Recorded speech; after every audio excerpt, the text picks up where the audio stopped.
اللہ سے ڈرنے کا حکم ہے، اور ساتھ ہی ساتھ جو اللہ کے برگزیدہ بندے ہیں، جو نیک اور صالح بندے ہیں، ان کا دامن مضبوطی سے پکڑے رہو۔ اس لیے کہ صحبت صالح ترا صالح کند، صحبت طالع ترا طالع کند۔ نیکوں کی صحبت انسان کو نیک بنا دیتی ہے۔ یہ فارسی مقولہ ہے کہ نیکوں کی صحبت انسان کو نیک بنا دیتی ہے اور بروں کی صحبت انسان کو برا بنا دیتی ہے۔ تو اگر نیکوں کی صحبت میں رہو گے تو نیک بنو گے انشاءاللہ، اور بروں کی صحبت میں رہو گے برا بنو گے۔ اگرچہ آپ کی فطرت میں شراب پینا نہیں ہے، آپ کی فطرت میں جوا کھیلنا نہیں ہے، آپ کی فطرت میں چوری کرنا نہیں ہے، لیکن آپ اگر چور کے ساتھ اٹھیں گے بیٹھیں گے تو چور ہی کہلائیں گے۔ آپ شرابی کے ساتھ اٹھیں گے بیٹھیں گے تو شرابی کہلائیں گے۔ اگر آپ جواری کے پاس اٹھیں گے بیٹھیں گے تو جواری کہلائیں گے۔ کیوں کہ ایک فارسی مقولہ ہے، صحبت صالح ترا صالح کند، صحبت طالع ترا طالع کند۔ نیکوں کی صحبت انسان کو نیک بنا دیتی ہے، بروں کی صحبت انسان کو برا بنا دیتی ہے۔ تو یہ قرآن مقدسہ کی جو آیت مبارکہ ہے، یا ایھا الذین آمنوا اتقوا اللہ وکونوا مع الصادقین، ایمان والو اللہ سے ڈرو اور سچوں کے ساتھ ہو جاؤ، سچوں کا دامن پکڑ لو، انشاءاللہ عز وجل آپ کی دنیا بھی سنور جائے گی، آپ کی آخرت بھی کامیاب ہو جائے گی۔ حضور غوث اعظم اللہ کے مقدس ولی گزرے ہیں، جس نے بھی آپ کا دامن پکڑا، چور آیا چوری کرنے، آپ کے دامن سے وابستہ ہوا۔ حضور غوث اعظم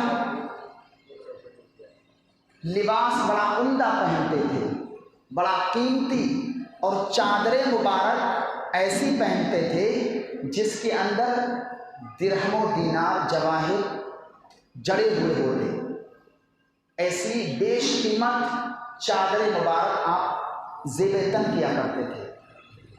یہ بھی اللہ کے حکم سے۔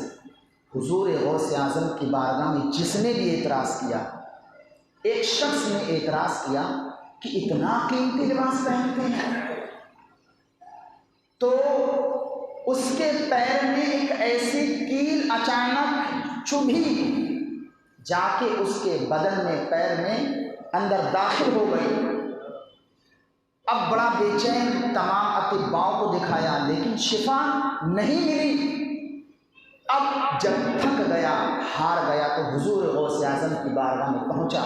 حضور غوث اعظم نے فرمایا، تو نے میرے لباس پر اعتراض کیا تھا، میں اللہ کی مرضی کے خلاف اپنے بدن پر لباس تک نہیں پہنتا ہوں، اللہ کی مرضی سے ہی میں کوئی کام کرتا ہوں، یہاں تک کہ اپنے بدن پر جو لباس ہے وہ بھی اللہ ہی کی مرضی سے پہنتا ہوں۔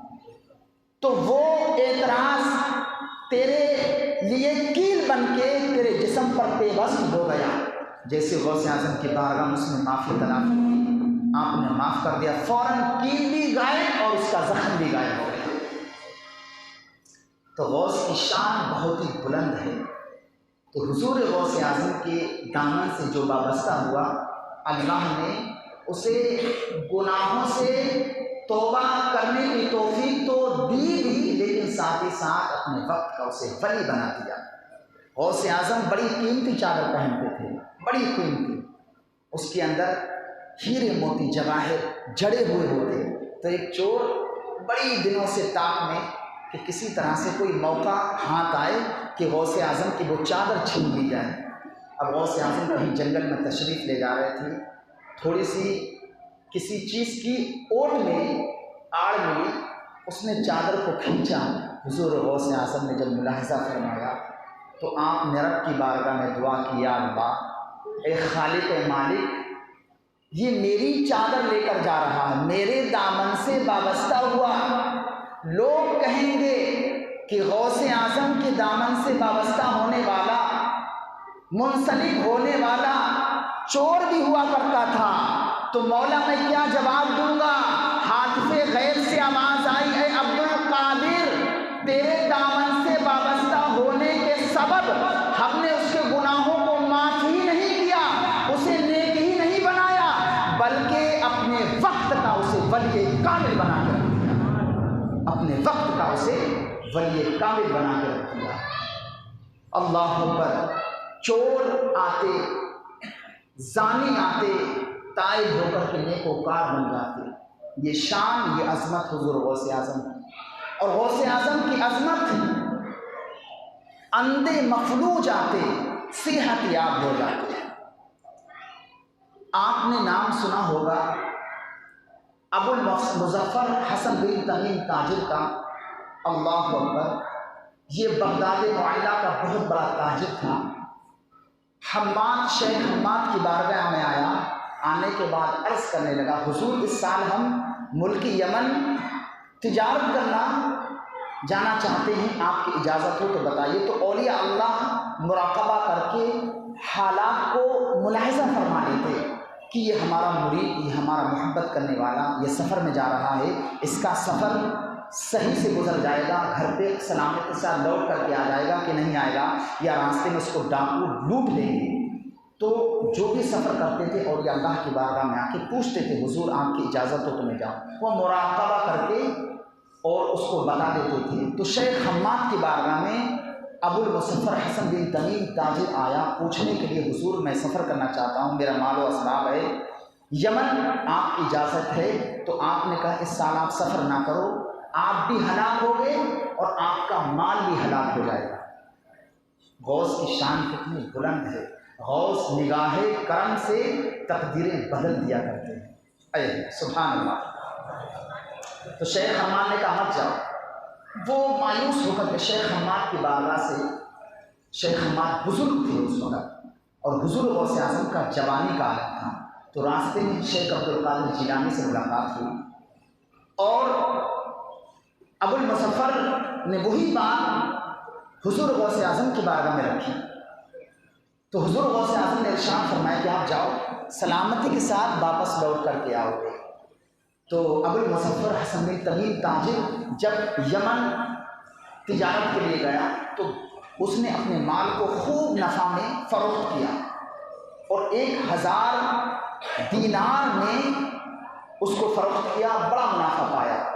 اور آنے کے بعد ایک غسل خانے میں پہنچا، غسل کیا، ہارا تھکا تھا، کئی دن کا سفر کا مارا تھا، اور اپنی قیام گاہ میں جا کر کے سو گیا۔ عالم خواب میں کیا دیکھتا ہے کہ اس کا پورا قافلہ عرب کے ڈاکوں نے گھیر کے سارے لوگوں کو موت کی گھاٹ اتار دیا، سارے لوگوں کو قتل کر دیا۔ اس کے بھی گردن پر ایک زوردار تلوار ماری جس سے اس کی چیخیں نکل گئیں اور گردن کٹ کے دور جا کر کے گری۔ تو یہ حیبت میں خواب دیکھ رہا تھا، اٹھا، اور اٹھنے کے بعد اسے اپنا خزانہ یاد آیا کہ میں حمام میں غسل خانے میں اپنا خزانہ چھوڑ کر کے آیا ہوں۔ تو جلدی سے دھڑبڑا کے بھاگا اور جا کے غسل خانے میں دیکھا اس کا مال وہیں موجود تھا۔ اب اس نے جلدی بلدی اپنا سامان سفر تیار کیا اور بغداد معلیٰ کو جانب چلا، اپنے گھر کی جانب چلا۔ سب سے پہلے شیخ حماد کی بارگاہ میں گیا کہ حضور آپ کا فرمان، وہ جو آپ نے بتایا تھا وہ عالم خواب میں دیکھا میں نے۔ تو کہا نہیں جاؤ شیخ عبد القادر جیلانی کی بارگاہ میں، تمہارے ساتھ تو یہی ہونے والا تھا، عالم بیداری میں تمہارا پورا قافلہ بھی لوٹا جاتا اور تم سب ہلاک بھی ہوتے، تمہاری جان بھی جاتی، تمہارا مال بھی جاتا۔ یہ شیخ عبد القادر کی دعاؤں کا سبب ہے، ان کے پاس جاؤ۔ اللہ اکبر۔ جب ابو الحسن مظفر تمیم تاجر شیخ عبد القادر جیلانی کی بارگاہ میں گیا تو کہا حضور یہ خواب دیکھا۔ تو غوث اعظم کہتے ہیں میں نے رب کی بارگاہ میں تیرے حق میں 70 مرتبہ دعائیں کی تھی، یا اللہ اس کا بیداری کا معاملہ خواب میں بدل دے۔ تو اللہ نے میری دعا کی برکت سے جو تیرا عالم بیداری میں قتل ہونے والا تھا، ماں ہلاک ہونے والا تھا، اللہ نے خواب میں تبدیل کر کے تیرے مال کو بچا لیا، تیری جان کو بھی بچا لیا۔ تو